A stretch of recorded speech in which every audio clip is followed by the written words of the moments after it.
जय गुरु जी, जय भोलेनाथ की। आज हम बात करेंगे किन कारणों से पुरुषों को स्त्री का जन्म मिलता है, किन कर्मों के कारण नारी का जन्म मिलता है। शास्त्रों के अनुसार आत्मा का कोई जेंडर लिंग नहीं होता, हर कोई अपने कर्म अनुसार ही मनुष्य बनता है या जानवर, स्त्री बनता है या पुरुष। गीता में भगवान श्री कृष्ण ने कहा है कि आत्मा अजर और अमर है। जिस तरह से व्यक्ति अपने वस्त्रों को बदलता है, आत्मा उसी तरह से नया जन्म लेकर अपना शरीर बदलती है। ये सिलसिला तब तक चलता रहता है जब तक उस आत्मा को मुक्ति ना मिल जाए। अगर आप हमारे चैनल पर नए हैं तो चैनल को सब्सक्राइब कर लीजिए ताकि आपको नई नई जानकारी मिलती रहे।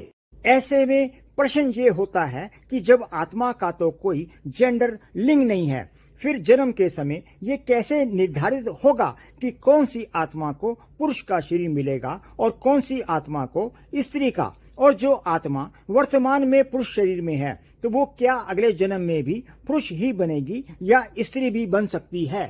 गरुड़ पुराण के अनुसार जीवन में जो व्यक्ति जैसे कर्म करते हैं, जैसी सोच, जैसी भावना रखते हैं, जैसी उनकी आसक्ति होती है, कुदरत अगले जन्म में उसे वैसा ही बना देती है। जरूरी नहीं है कि जो पहले पुरुष हो वो दोबारा पुरुष ही बने, वह स्त्री भी बन सकता है। भागवत गीता में लिखा है, भगवान श्री कृष्ण ने अर्जुन को कहा था कि ऐसा कोई समय, ऐसा कोई युग नहीं था जब मैं नहीं था या तुम नहीं थे।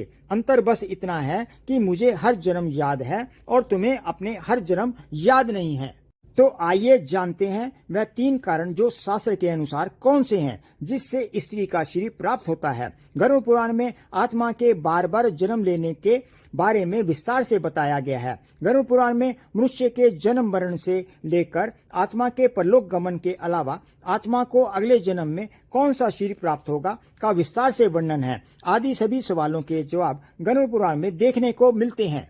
आत्मा का कोई जेंडर नहीं होता। जब आत्मा को नया जन्म मिलता है, नया शरीर प्राप्त होता है, चाहे वह पुरुष का हो या स्त्री का, आत्मा उस शरीर के अनुसार व्यवहार में ढलकर अपना कार्य करती है। शरीर के जरिए कर्म करके ही एक आत्मा अपने जन्म के उद्देश्य को सार्थक बना सकती है और निरर्थक भी।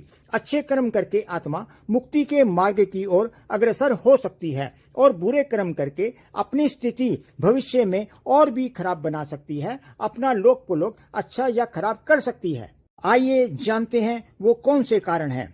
पहला कारण, जो पुरुष किसी महिला का अपमान करता है या दुख देता है, सताता है और अपनी पत्नी का निरादर करता है, जिसके चलते इस तरह के पुरुष को अगले जन्म में स्त्री का रूप धारण करके पूर्व जन्म की गलतियों का दंड भुगतना पड़ता है। उसके साथ वैसा ही व्यवहार उसके अगले जन्म में होता है। दूसरा कारण, जो पुरुष महिलाओं में ज्यादा रुचि रखता है, उनमें ज्यादा आसक्ति रखता है, तो ऐसे पुरुष को भी अगले जन्म में स्त्री का शरीर प्राप्त होता है। जिन आसक्तियों, इच्छाओं को लेकर हम प्राण त्यागते हैं, अगले जन्म में हम उन्हीं आसक्तियों को भोगने के लिए आते हैं। मरते वक्त अगर हम स्त्री में अपने मन को फंसाए रहे, भोग विलास को सोचते रहे, तो अगला जन्म हमारा स्त्री का हो जाएगा। यानी जिस चीज को लेकर हम जीवन भर सोचते हैं या जिस चीज को हम प्राण त्यागते वक्त याद करते हैं, हमारा अगला जन्म उसी का होता है। तीसरा कारण, यदि कोई पुरुष स्त्रियों वाला आचरण करता है, अपने स्वभाव में महिलाओं वाली आदतें ले आता है, वही काम करना पसंद करता है जो एक स्त्री को करना चाहिए, तो ऐसे पुरुष की आत्मा अगले जन्म में स्त्री का शरीर धारण करती है।